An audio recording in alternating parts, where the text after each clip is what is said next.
Իսկ դու արդեն որոշել ես, թե որ երկրներ պիտի այցելես 2025 թվականին։ Եթե դու էլ ես հոգնել օրեր շարունակ հարցումների անպատասխան մնալուց, դիմիր Travel with N տուրիստական գործակալություն, սպասեցնել չեն տա, անմիջապես կստանաս լավագույն առաջարկները, տուրփաթեթներ, ավիատոմսեր, հյուրանոցների լայն ընտրանի, էքսկուրսիաներ, սոցփաթեթի սպասարկում եւ ամենակարևորը՝ 24/7 ձևաչափով բարեհամբույր սպասարկում։ Travel with N 095 89 20 48 Բարև ձեզ դարգել հետևորդներ, մենք շարունակում ենք կարևորագույն թեմաների քննարկումները, այս բան ես զրուցում եմ դեմոկրատական այլընտրանք կուսակցության ղեկավար Սուրեն Սուրենյանց հետ, շնորհակալ եմ պարոն Սուրենյան։ Ես եմ շնորհակալ։ Գյումրու ընտրությունները արդեն իսկ այսպես օրը հայտնի է, ցուցակները հայտնի են, տեխնացուները հայտնի են եւ ես նախորդ մեր եթերներից մեկում նաև անհրաժեշտությունի համար ձեզ հրավիրել այստեղ ձեր տեխնացուի մասին խոսել, հա, բայց մինչ այդ Նիկոլ Փաշինյանը եղավ Գյումրիում, պարզվում է, որ 3-4-500 միլիոն դոլար գումար է կորել եւ Գյումրիում առաջադրված ընդդիմադիր տեխնացուները ներողություն ես արտադրության համար, պատվալներից առնետների պես դուրս են եկել, որ այդ 4-500 միլիոնը պաշտպանեն։ Որտեղ է այդ 4-500 Փնթի ավտոկրատի երբ եք վերադարձնելու այդ փողերը։ Փնթի ավտոկրատի ելույթ էր։ Չի կարելի համահարթեցնել, այսինքն ստացվեց, որ մի հատ հրեշտակ կուսակցություն կա ԿՊ-ն եւ մնացած բոլոր ընդդիմադիրները, որ մասնակցում են ընտրություններին, թալանի կուսակցություն են կամ թալանի պաշտպանության կուսակցություններ են, ինչը արդեն այդ մարդու մտքի դեգրադացիայի մասին է խոսում։ Երկրորդը Եթե հստակ փաստ ունես 300-350 միլիոն կամ 500 միլիոն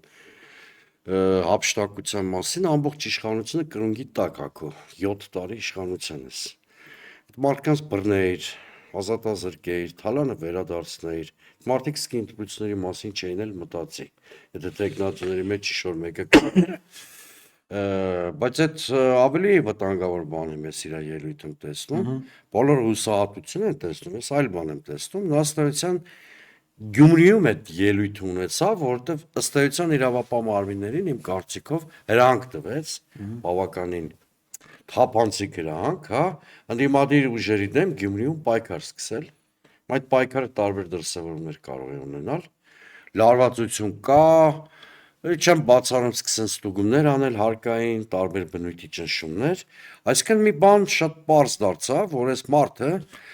նոր ասելիք չունի եւ փորձում է ռեստավրացնել 2021-ի հետ ներկաներ նախկիններ կամ եկել եմ թարանչիներից հետ բերելու այդ բանը, դեմոնիզացնի ինչ-որ կերպարներ հրեշտակ Երևանու համար, բայց քանի որ հանրային տրամադրությունների խորապատկերում ես աշխատել չի կարող ակնհայտորեն կամ կաշխատի պակաս արդյունավետությամբ, հա։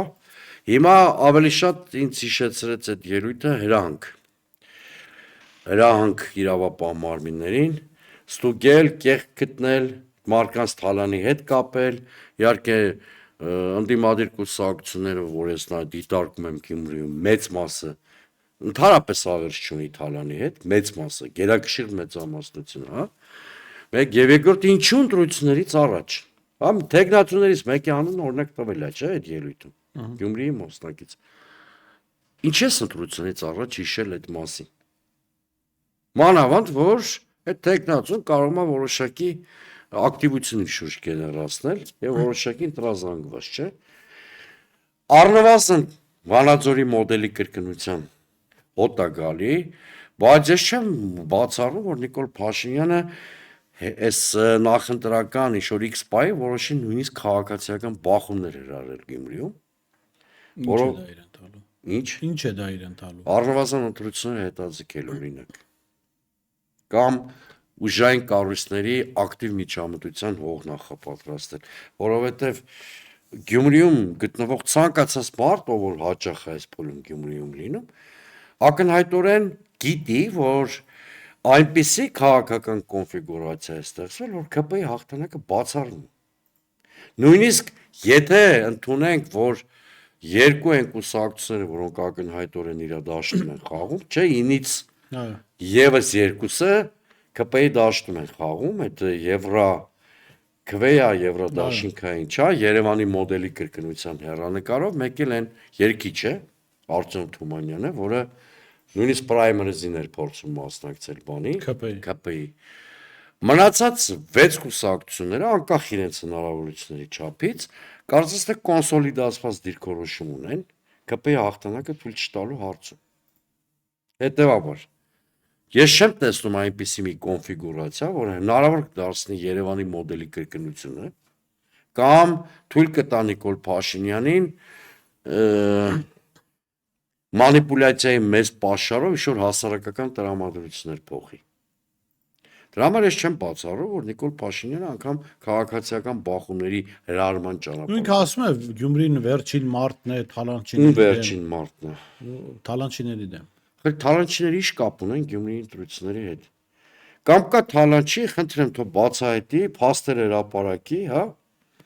կալանավորի։ Օրինակ, կներեք, ուղիղ ասեմ, մեր առաջի համարը, Մայր Հայաստանի առաջին համարը, մյուս կուսակցությունները էլի կան առաջը, ինչ կապ ունեն թալանի հետ։ Չունենք ունենան։ Այսինքն եղավ իմ ասածը, որ նա հրանգ է տալու, որ ինչ-որ ձևի մարդկանց վրա կեղք գտնեն։ Գիտեք, նա Գյումրիում հաղթելու մի հատ տարբերակ ունի։ Եթե բոլոր այդ իրական 6 ընդդիմադիր կուսակցությունների առաջի համարներին կալանավորի, մեզ ընդհանրապես որևէ մեկից չթողի Գյումրի մուտք գործենք, որովհետև այնպիսի վիճակ է ստեղծվել, որ նույնիսկ Երևանի սցենարը կրկնելու ռեսուրս պոտենցիալ այդ մարդիկ չունեն։ Էլ չասեմ, որ Գյումրին գիտեք ավանդույթներով քաղաք է եւ նաեւ այս հակառուսականության վիրուսը այնտեղ քիչ է տարածված օբյեկտիվ պատճառներով կամ սուբյեկտիվ, որտեղ ռազմաբազան է գտնվում այնտեղ, պատմականորեն ինչ-որ ավանդույթներ կան, նույնիսկ թաղամասերի մեծ մասը ռուսական անվանումներ ունի եւ այլն եւ այլն։ Եվ ակնհայտորեն նույնիսկ այդ դաշինքը այնտեղ 6% հաղթարելու խնդիր ունի։ Այդ շեմը։ Հա։ Եվ ես չեմ տեսնում որևէ հնարավորություն կամ պիտի լրիվ ուժային մեթոդներով գնա, ընտրությունների տոտալ կեղծեն, ձերբակալություններ, չգիտեմ ինչ, իդեպ այդ ելույթում նման ենթատեքստ կար։ Կամ պիտի ընդունի, որ ընդհակառակը վերջի սկիզբն է Գյումրին իրեն։ Ես հենց դա եմ վերջի սկիզբը, իր քաղաքական վերջի սկիզբը։ Ինչու, որովհետև տեսեք, Երևանի ընտրություններում ֆիքսվեց, որ ամենամեծ քաղաքում իրենք վարչական ռեսուրսով,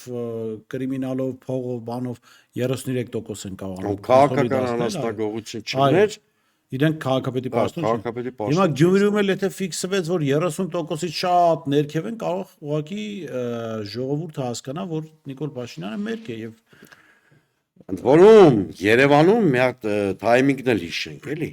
Երևանում այնուամենայնիվ Արցախը կար, այդ հակառուսական բանը իրանք աշխատացնում էին շատ ակտիվ, այս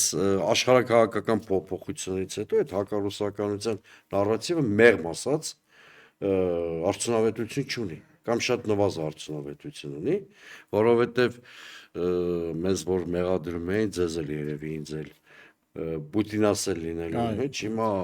մեզնից Թրամփը գողացել է Պուտինասելի դափնին, հա, մենք գնացել ենք Եվրադաշինքի ներկայացուցիչները ասում են, չէ, Թրամփը չեկիստ է։ Հա, իրենք գիտեն դրա մասին։ Հա, իրենք գիտեն, չեկիստ, իրանք նույնիսկ գիտեն Թրամփ Պուտինի հետ ինչ է խոսում։ Հիմա տեսեք, այնտեղ օրինակ վտանգավոր հայտարարություններ արդեն հնչում են, չէ, Արևմտյան դարպասն ասա, բան, ինչ-որ տարօրինակ հայտարարություններ են հնչում, այդ Եվրա Գյումրի ամենամոտ արևմուտքը Թուրքիան է։ Հա, այսինքն գործ ունենք ըստ էության քողարկված թուրքամետ մի ուժի հետ, դրա համար եմ ասում, որևէ ձևով ես որ ասում եք քողարկված ի՞նչ նկատի ունեք բան, որովհետև այդ մարդիկ բառացիորեն ասում են, մենք Թուրքիայով պիտի բալանսավորենք Ռուսաստանի հետ մեր հարաբերությունները։ Հա, քողարկված, որ այդ ամենը չէ արևմտամետի Հա, թե չէ, այստեղ քողարկված բան չկա։ Հա, քողարկվածի բան չկա, չէ, այդ ընդհանրապես նույնիսկ միջև Թրամփի հաղթանակը շատ պարզ է, որ պարզ էր, որ այս ռեգիոնը թուրքական, իրանական եւ ռուսական շահերի խաչմերուկում է գտնվում եւ Ռուսաստանի դեմ այդ դեմարշը բերելու է Թուրքիայի ազդեցության մեծացմանը։ Հիմա արդեն Նիկոլ Փաշինյանը բացահայտորեն դա չէ հերքում։ չել հերքում, որ ինքը թուրքական զոնտիկի տակ ամեն ինչ անում է, որպեսզի Ադրբեջանի հետ ինչ-որ համաձայնությունների կա եւ այլն եւ այլն։ Հետևաբար վերջի ճակատամարտ ես կարծում եմ սա այն ուժերի համար է, որոնք Նիկոլ Փաշինյանի շուրջ են համախմբված եւ հենց Նիկոլ Փաշինյանի համար, որտեղ Գյումրիս միջալոց քաղաքական սիմվոլիզմի օրենքն էլ ոչ մեկ չի չեղարկել։ Այն Գյումրին, որ առանց գյումրեցու կամքի դարձավ ազգային ողբերգության խորհրդանիշ, հիմա այդ Գյումրին իր կամքով կարող է դառնալ Նիկոլ Փաշինյանի քաղաքական գերեզմանափորը։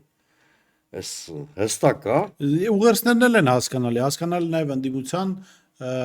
դիրքավորումը, որտեվ սա բացի նրանից, որ եւ դուք եւ մյուս ընդդիմադիր տեխնացիաները Գյումրու հետ կապված ծրագրեր են ներկայացնում, իմ գնահատմամբ սա նաև ստուգատես է համապետական ընտրություններից առաջ։ Այո։ Մենք ընտրություններից առաջ իմանալու ենք ով ինչ հնարավորություն ունի, ինչ դասավորություն կամ որ արեալը ինչպիսի քաղաքական հնարավորություններ ունի, հա։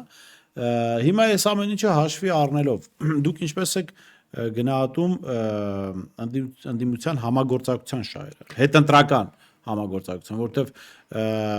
կարող է լինել այնպես, որ ընդդիմությունը իրար հետ այնքան կոնֆլիկտային լինի կամ անհամաձայնություն ունենա, որ, չգիտեմ, ավելի տեսանելի լինի ԿՊ հետ համագործակցություն։ Տեսեք, ես եզակի կուսակցությունն ենք, որ դերևս ընտրություններից առաջ 3 սկզբունք ենք առաջադրել։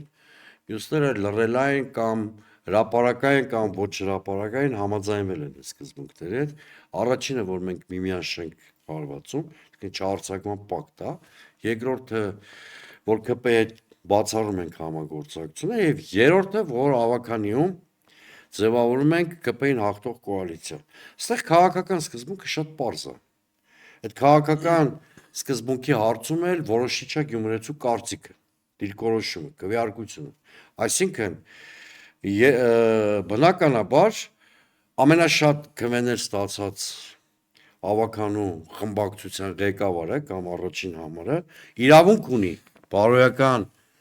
լեգիտիմ իրավունք ունի ակնկալելու մյուսների աջակցությունը։ Ես կարծում եմ, որ մենք հանուն նրա, որ այդ քաղաքական աղբը Գյումրիից դուրս բերվի ԿՊ-ն, պիտի բոլորը սոլիդար լինենք այդ հարցում, որ հաղթող տեխնացուի շուրջ, այսինքն ընդդիմադիր ամենաշատ ձայներ հավաքած տեխնացուի շուրջ, պետք է փորձենք կոնսոլիդացիա ապահովել այդ խնդիրը լուծելու համար։ Գուցե տեխնացուն շատերի սրտով չլինի, գուցե լինի, ես չեմ ուզում կանխորոշել ով է դա լինելու։ Ես սկզբունքն եմ ասում, անձերից վերանալով։ Սա քաղաքական հարթություն է։ Գյումրիում մենք գիտենք, որ բացի քաղաքական հակադրություններից այլ բնույթի հակադրություններ կան, անձնական շոր բաներով ուղեկցված, բայց ես հույս ունեմ, որ այդ պատմությունն էլ մի կողմ կդրվի, որովհետև գերխնդիր կա թույլ չտալու ԿՊ-ի հաղթանակը։ Սա քաղաքական այնպիսի կարևոր հարց է, որ պակաս կարևոր չի, քան այն խնդիրները հրատապ, որ կանգնած են Գյումրիի առաջ, որտեղ այդ հրատապ խնդիրների մի մասը էլի ԿՊ-ական իշխանության հետևանք է, քաղաքականության։ Հետևաբար գյումրեցին երկու խնդիր դի լուծի։ Մեր բոլորին տրարշավի արդյունքում պետքա ֆավորիտի անուն օրվա գծի, անխուսափելի մի բան է, եւ երկրորդը պիտի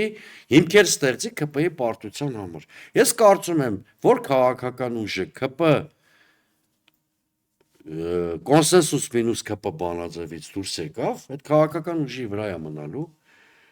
պատասխանատվությունը դիմադիր կոնսոլիդացիան ձախողելու հարցում։ Հույս ունենանք, որ 6 քաղաքական ուժերի մեջ նման բան տեղի չի ունենա։ Շատ լավ, ձեր տեխնացուի եւ ձեր առաջարկների մասին բան։ Տեսեք, մեր Չեք առաջարկում դուք գյումրեցիներին եւ եթե համապետական առաջարկ կա, քաղաքական առաջարկ կա, խնդրեմ։ Ուրեմն համապետական մեր ուղերձը շատ ակնհայտ է։ Մենք գնում ենք իշխանափոխության ճանապարհով եւ ի տարբերություն շատ այլ ընդդիմադիր ուժերի միանգամայն հնարավոր եւ իրական ենք համարում ընտրությունների ճանապարհով հասնել այդ իշխանափոխությանը։ Այս թիմ ընտրություններն էլ դրա համար, ինչպես դուք նշեցիք, կարևոր հարթակ են, հետո կգան համապետական ընտրություններ, այսինքն թիմ ընտրություններում հաղթելը հատկապես Գյումրիում շատ կարևոր է հենց դրա համար, որ համապետական ընտրություններում մաշված իշխանության հետ գործ ունենանք, հա, բարոյապես քաղաքական առումով ոչնչացված։ Քաղաքական համատեքստը պարզ է, տեղական համատեքստի մեր տեխնացուն Արտյոմ Ղարաղազարյանն է, գործարար, սպորտսմեն, ընդհանրապես ցուցակում եթե նայեք, մեր ցուցակը միջին գործարարության զբաղված գործարարների ցուցակ է, անցողիկության խնդիր համոզված եմ չենք ունենալու, եւ մեր ներքին ռեսուրսների հաշվարկով եմ ասում եւ այն քարոզչության, որ պատկերացնում եմ պիտի լինի, դրա առանցքում լինելու է ուղիղ կոմունիկացիան քաղաքացու հետ։ Ծրագիրը ճիշտ քաղաքի կոնցեպցիայի շուրջ է կառուցված, դա արդյունավետ կառավարման մեխանիզմների առաջարկությունն է, որը ենթադրում է այնպիսի խոստումներ տալ, որոնք իրականանալի են, այսինքն կառավարման պատասխանատվությունը ստանձնելուց պատասխանատվություն կրել նաև ռիսկերի համար, այն ռիսկերի, որոնք որպես կանոն պոպուլիստական իշխանությունները խուսափում են քայլերից, որոնք ռիսկային են, որտեղ դա բերելու են վարկանիշի անկմանը։ Եվ ենթակառուցվածքների զարգացման գնով ներդրումների ապահովում Գյումրիում, մասնավորապես այդ շարքում մենք առաջարկում ենք Գյումրի զարգացման հիմնադրամ ստեղծել, որը ոչ թե քաղաքապետարանի կցորդ պիտի լինի, այլ քաղաքի հեղինակավոր մարդկանց համախումբ ներկայացնող մի մարմին պիտի ձևավորվի, որը ինչ-որ տեղ նաև աջակցելով քաղաքապետանին ինչ-որ տեղ նաև պետքա վերահսկողական ֆունկցիա կատարի։ Այսինքն մեծ հաշվով, եթե շատ չմանրանամ այն ծրագրի վրա, որը առաջիկա օրերին ներկայացնելու ենք մեր ընտրողի դատին, սա գոյատևման ռեժիմից Գյումրի անցումն է զարգացման ռեժիմի։ Շատ լավ, սպասենք նաև նախընտրական քարոզարշավի սկզբին մի միտք ասցիք եւ այդտեղից մի հարց առաջացավ, ինչու, որովհետեւ այս հարցը ձեզ կտամ որպես օբյեկտիվ կողմ, հա, որևէ կողմին չհարող քաղաքական գործիչ եւ վերլուծաբան, հա, ընտրությունների մասնակցության գաղափարի մասին։ Երկրորդ նախագահը հայտարարել էր, որ բոլոր սցենարների հետ համարժեք դիտարկում նաև ընտրությունների մասնակցության։ Արդյոք քաղաքական դաշտի մի մասը արդեն երրորդ նախագահային հարող, այսպես քննադատաբար էին վերաբերում ընտրություններին մասնակցության հարցը։ Ընդհանրապես, ասում են Նիկոլ Փաշինյանը չի կարելի ընտրության մասնակցել։ Քաղաքական ճանապարհները չի փակում, այս բանավեճի մեջ ձեր գնահատականները ո՞րն են, որպես օբյեկտիվ դիտող, որևէ կողմի հետ կապ չունեցող։ Այդ եղել է, հա, ես այդ վեճին չեմ խառնվի, կասեմ իմ սկզբունքային դիրքորոշումը։ Այդ եղել է իմ ու բազմաթիվ ընդդիմադիրների վեճի թեման արդեն տարուկես 2 տարի։ Ես սկզբունքորեն կարծում եմ, որ ընտրական ճանապարհը ամենալավն է փոփոխություններ բերելու, որովհետև դու գիտակցաբար հասարակության ուղեղներին հասցնում ես փոփոխության անհրաժեշտությունը եւ միանգամայն հնարավոր եմ համարում հենց ընտրությունների ճանապարհով իշխանության փոփոխություն։ Նիկոլը չի տա իշխանություն։ Այսինքն ի՞նչ է նշանակում չտա։ Երևանի ընտրությունները համարյա տվել էր իշխանությունը, ել եմ ասում, եթե քաղաքական անասնագողության են փաստը չլներ։ Իսկ այդ վարչական ռեսուրս բան ոչինչ չօգնեց։ Չէ՞, ըստ էության բոլորս տեսել ենք այդ ընտրությունները։ Իսկ փողոցով, որ միայն փողոցի վրա են առաջարկում մարդիկ, փողոցով տալու է իշխանությունը։ Այս տիպի պոպուլիստական իշխանությունների թույլ տեղը փողոցը չի, ընտրություններն են։ Իրանք փնթի համակարգ են։ Փողոցի շատ Որտե փողոցով այո, չես կարող ապացուցել այսքանը ժողովուրդն է թե չէ։ Հա, իհարկե, միշտ կարելի է մանիպուլացնել, միշտ կարելի է ուժային մահակով դա ճնշել։ Ի վերջո հեղափոխությունների համար կարևոր նախապայմանը նաև իշխանության ցանկությունը ընթരാճ գնալու։ Եթե ցանկությունը չեղավ, կամ պիտի արյուն թափվի, հետո փողոցը մի հատ շատ մեծ վտանգ ունի, էլի, եկեք այդ մասի շատ անկեղծ խոսենք։ Բոլորս վստահ ենք, չէ, որ դա 2, 3, 4 օրում լուծվող հարց չի։ Ինչ-որ տևական մի հատ տուրբուլենտություն պիտի երկրում մտնի, չէ, որ անկառավարելիություն լինի, քաոս լինի եւ այլն, որի վերջո բերի իշխանության փլուզմանը։ Մենք համոզված ենք, որ 8, 10, 15 օր Ադրբեջանը սпасելու է եւ չի օգտվի այդ բանից։ Տեսեք, պարոն Սուրյանյան, ես շատ հետաքրքիր միտք բացիկ, որովհետև սրանից երևի 2-3 տարի առաջ ես այս միտքը ինքս էլ առաջ եմ քաշել, ինչ իմաստով, որ բոլոր նրանք, ովքեր առաջարկում են փողոցային ուժային պայքարի մեթոդ, իրենք պիտի տան նաև երաշխիքներ, որ Ադրբեջանը չի արձակվելու։ Չեն կարող այդ երաշխիքը։ Կամ ունենան մի այնպիսի պետության աջակցություն, որը կտագոնե նման Էլի չի երաշխիք։ կարող լինել այս Հիմա ասում, եթե ես երաշխիքը չես տալիս, դու կարող ես այո փողոցով process սկսել։ Ես դեմ չեմ Նիկոլ Փաշինյանին հեռացնելու։ ցանկացած Այո, ձևով քաղաքական դու կարող ես հեռացնել Նիկոլ Փաշինյանին, բայց ասենք կորցնել Սյունիքը Ադրբեջանի միջամտությամբ։ Այսինքն հենց Այդ անկառավարելի մթնոլորտը ստանալու պարագայում։ Հիմա իմ համար զարմանք առաջացնում, անկեղծ եմ ասում, որովհետև եթե դա այդ մտքերը ես ասեի, դա պետական կառավարման փորձ չունեմ, չգիտեմ, նախագահ չեմ եղել, վարչապետ չեմ եղել, հա, կամ ուրիշ քաղաքացիներ ասին, կարելի ասել դե քաղաքացիները կարող են մոլորվել, սխալ կարծել։ Բայց մարդիկ, ովքեր պետական կառավարման երկարամյա փորձ են ունեցել, այդ առաջարկը, որ ասում են ընտրությունների չպիտի գնանք, արդյոք չեն հասկանում, որ այդ առաջարկը կարող է նաև շատ վատ տեղ տալ, շատ ավելի վատ տեղ, քան հիմա մենք գտնվում ենք։ ուրեմն վստահաբար ես ասում եմ, որ անցնցում եւ երկիրը արտաքին ներխուժումից փրկելու միակ ձևը դա ընտրություններով Նիկոլ Փաշինյանի ճանապարհն է։ Այդ ժամանակ դուք արտաքին միջամտության հնարավորությունների դաշտը գրեթե փակում ես։ Եվ ճիշտ հակա մանավանդ օրենսդրական փոփոխությունն է Նիկոլ Փաշինյանն արի, ես այդ եմ ուզում հիշեցնեմ, որը նրան թույլ է տալի նույնիսկ նախնական ամփոփումից հետո արդյունքների, հա,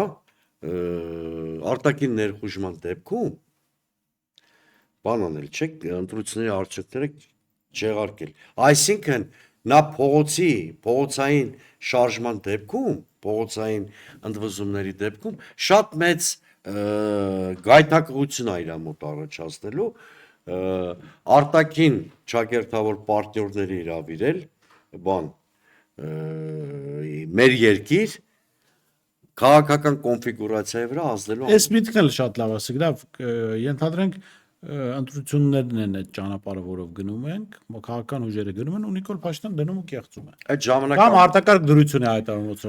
Այդ ժամանակ արդյոք արդեն չի գալիս փողոցով արդեն լուծելու գործ։ այո, գալիս է, բայց եկեք շատ մեծ տարբերություն տեսնենք։ Որն է տարբերությունը։ Փողոցի լեգիտիմության մակարդակը այս պարագայում շատ մեծ է։ Ուրիշ բան է, որ միջանկյալ փուլում դու փողոցային շարժում ես գեներացնում, արդեն այդտեղ ասացիք, չէ, իրանք միշտ կարողանում են վկայակոչել, որ այ մենք այսքան տոկոսով հաղթել ենք 2021 թվին, փողոցում էլ այդքան մարդ չի հավաքվել, ինչքան մեզ դեմ քվեարկածներն են, եւ այլն, սա որոշակի լեգիտիմություն է հաղորդում իշխանության բռնություններին, ճակերտավոր լեգիտիմություն։ Երբ որ ընտրություններում ընտրական որևէ ցիկլ չկա, որ ֆավորիտը ֆիքսված չի լինում, հա։ Երբ որ ակնհայտորեն գնում են ֆավորիտի ձեռքից հաղթանակը գողանալու,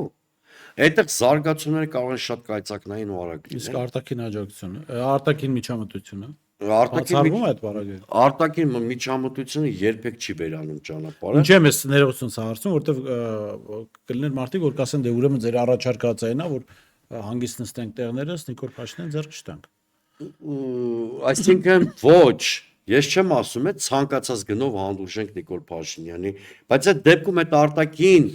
խաղացողներին ինքն է բերում երկիր։ Այդ դեպքում ընդհանրապես տրանսֆորմացվում է ներքաղաքական պայքար չի լինում։ Լինում ազգային ազատագրական բաղադրիչով հեղափոխություն։ Իսկ հիմա ես էլի եմ կրկնում, եթե Երևանում քաոս առաջացնենք, հասկանալի չի լինելու, դա քանի օր կարող է տևել, ինչ արդյունք կարող է ունենալ, բայց քաոսից կարող է օգտվել Ադրբեջանը։ Ամեն դեպքում ես ոչ մի սցենարի դեմ չեմ, բայց այդ սցենարի ճանապարհային քարտեզն եմ ուզում տեսնել։ Եվ իրական հնարավորությունները հաջողելու։ Ասում ենք հələ կգաք կտենակ։ Դες չի։ Օրինակ Նաև խնդիր չի այն, բան Սուրենյան, որ փողոց առաջարկողները չեն ասում ովքեր են իրենց կառավարության անդամները։ Ընդհանրապես Որովհետև ներողություն, ասում են եկեք Նիկոլին հեռացնենք, հետո կտենանք ինչ ան, բայց կարող է հետովա առաջարկը այնպեսի առաջարկ լինի, որ չգիտեմ։ որովհետև ողջամիտ մարդ այդ process-ին չի գնալու։ Ես հիմա օրինակ նոր մենք մի հատ լոկալ հարց ենք։ Նույնը կարծեք թե տեղ ունեցավ Սրբազան շարժը։ Այո։ Որ առաջարկը կոնկրետ Այո։ չէ։ Հիմա մի հատ լոկալ հարց ենք, չէ՞ քննարկում։ Ես ասում եմ ընդդիմությունը Գյումրի ավականում անպայման պիտի կոնսոլիդացվի, բայց եկեք սպասենք ինչ ֆավորիտի անունա տալի գյումրեցին։ Չէ՞, որպեսզի այս զրույցը առարկայական լինի։ Եթե ես չգիտեմ ինչ թիմա գալու փոխարինի Նիկոլ Փաշինյանին, ինչ ծրագրով ու հասարակությունը չգիտի, իրանք ոնց են պատկերացնում կոնսոլիդացիան։ Մանավանդ հասարակությունը բևեռացված է, չէ, որևէ մեկի նկատմամբ առանձնակի մեծ վստահություն չի տածում։ Հետևաբար ընտրական ցիկլը նաև այն միջոցն է, որ այդ ֆավորիտներին առաջ է բերում։ Փողոցային պայքարը ցույց տվեց, որ պոպուլիստական իշխանությունների դեմ փողոցային պայքարը արդյունավետ չի։ Մենք Վրաստանում էլ չէ տեսանք, որ ընդդիմությունը չի կարողանում հաջողել։ Ի վերջո, եթե իշխանությունը Չի հանձնվում։ չի հանձնվում, այլ խոսքով ասած, բացակայում է հեղափոխության արտաքին բաղադրիչը, հեղափոխությունը ուղղակի տեղի չի ունենում, որտեղ ուժային ռեսուրսները իշխանության միշտ բավարար են, ու սա այն պարագայում, երբ որ ընդդիմությունն էլ մի հատ տենց ակնհայտ ֆավորիտ չունի։ Միշտ բավարար են այդ հուզումները ճնշելու, ոնց որ տեսանք Սրբազան պայքարի օրերին։ Միշտ նույնիսկ Չնայած ակնհայտ ֆավորիտը կար։ Հա, բայց այդ ակնհայտ ֆավորը չուներ քաղաքական բովանդակություն։ Կամ անտի-Նիկոլից բացի, հա, չուներ, հիմա մենք բոլորս անտի-Նիկոլ ենք։ Բայց ձեր պատկերացումներն նույն պատկերացումները մի շարք հարցերի վերաբերյալ կարող են եւ նույնական եւ տարբեր լինել։ Ընտրական ցիկլը հենց դրա հնարավորությունն է տալի։ Չէ, ասենք հիմա ես խոսում եմ Գյումրիի օպտիմիզացված արդյունավետ կառավարման մասին, Մայրաստանը խոսում է ազատ տնտեսական գոտու մասին։ Իրանք համ նման են, համ նման չեն այդ ծրագրերը։ Միայն անտի-Նիկոլը մեզ կարող է միավորել, որտեղ հասարակությունից պատվեր ունենք, որ ԿՊ-ական իշխանություն չլինի։ Բայց եթե կոալիցիաներ ընտրելու հնարավորություն լինի, ամեն մեկս կարող է յուրովի կազմենք այդ կոալիցիաները։ Հետո զուտ անտի-նիկոլիզմ վերցնել գաղափարախոսություն, դա անձի դեմ պայքար է, այսինքն դու կարող ես հեռացնել Նիկոլին, բայց նիկոլական վարքագիծ ունենաս։ Դա ընդհանրապես անհեռանկար բան է, անտի-Նիկոլը ու չաշխատող բան է։ Առավել եւս էլի եմ կրկնում, դա այնքան իրացիոնալ բան է, որ չի էլ ծնում մի հատ միասնական լիդեր այդ բանի տակ, որը պետք է գա այդ անտի-Նիկոլը անի։ Հետո ես մի բան եմ ուզում հիշեցնեմ։ Այդ որ Հայաստանի պատմությունը եթե դիտարկենք, մեր մոտ ամենահաջող ընթացքը պետության, երբ որ առաջին պատերազմում էլ հաղթեցինք, չէ, փաստացի, հաջորդել է նրան, երբ որ երկրում տեղի է ունեցել հեղափոխություն էլեկտորալ ճանապարհով։ Այսինքն 90 թվին հայոց համազգային շարժումը հաղթել է կոնկուրսին, բացառապես սովետական սահմանադրությամբ անցկացված Գերագույն սովետի ընտրություններում։ Երբ որ ընտրությունով է իշխանությունը ձևավորվում, ինքը շատ ավելի կայուն է լինում եւ տարբեր խմբերի պարկ մնացած չի լինում, այսպես ասենք, հա, այդ պալատական խմբերի կամ ինչ-որ ազդեցիկ խմբավորումների։ Պարտքը միայն իրեն ընտրած Հա, ժողովուրդը։ իրան ընտրած ժողովուրդն է։ Եվ ճիշտ հակառակը միշտ ցնցումներ են լինում, երբ որ իշխանությունը փոխվում է ոչ ընտրական ճանապարհով, իսկ հեղափոխությունները կներեք մի բան պետք է ասեմ, սա արդեն իմ կարծիքը չի, սա քաղաքագիտական աքսիոմա է։ Հեղափոխությունները իրացիոնալ գաղափարների եւ անձանց սելեկցիա են։ Այսինքն հազարից մի հեղափոխությունն է, որ ինչ-որ երկարաժամկետ զարգացման ինքն իր ստեղծել, օրինակ եթե տենց շատ կոպիտ դիտարկեն 20-րդ դարի քիչ թե շատ հաջողված հեղափոխություն ա եղել հոկտեմբերյան հեղափոխությունը, մնացած հեղափոխությունները եթե դիտարկենք, մանավանդ այս վերջի հեղափոխությունները, կտեսնենք, որ դրանից հետո այդ երկրները հայտնվել են շատ աննախանձ վիճակում։ Դե հետո սովետական Ռուսաստանն էլ ինչ որ պահ Ռուսաստան հայտնվեց վատ վիճակում, հետո կարողացան այնպես չի որ հեղափոխությունից անմիջապես Ինչի համար, որովհետև չմոռանանք հիմա, գիտեք 100 տարի հետո շատ հեշտ է բանը այդպես բոլշևիկներին պիտակ կպցնելը, բայց այն ժամանակվա համար բոլշևիկները տեխնոլոգիական զարգացման պոտենցիալ ունեցող ուժ էին, չէ՞ իրենցից ներկայացնում, այդ լիսկով իրանք կարողացան մի շարք երկրներ վարակել այդ իրանց գաղափարներով։ Ամբողջ աշխարհն են գրեթե։ Իսկ հիմա այդ շատ դժվար է գտնելը, որտեղ ի վերջո եկեք շատ անկեղծել լինենք, Հայաստանը ռացիոնալ քաղաքական միտք արտադրելու տեսակետից շատ հետադիմական տեղեր զբաղեցնող երկիր է, այստեղ այդ հեղափոխական միտքն ու պոտենցիալը չեն կարող գեներացվել։ Այստեղ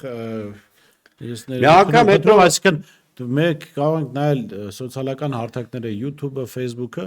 ասենք կոֆեի բաժակ նայողները 100 հազարավոր դիտումներ աջակցություն։ Իրան ամենակարևորը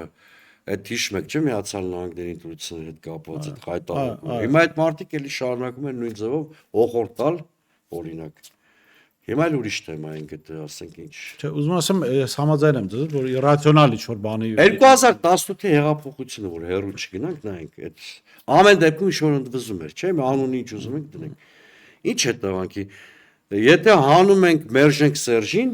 դրանից դուրս որևէ կոնսոլիդացնող բան չկար։ Դրա համար էլ մենք հայտնվեցինք այս վիճակում։ Շատ լավ, շնորհակալ եմ պարոն Սուրենյանց, մենք նախընտրական քարոզարշավի ընթացքում կհասցնենք ձեզ դրուցել, հնարավորություն դեպքում ձեր տեխնացու հետ, այնպես որ շնորհակալ եմ, ես շեշտում զրուցում էի դեմոկրատական այլընտրանք կուսակցության ղեկավար Սուրեն Սուրենյանց հետ, տեսություն կհանդիպենք։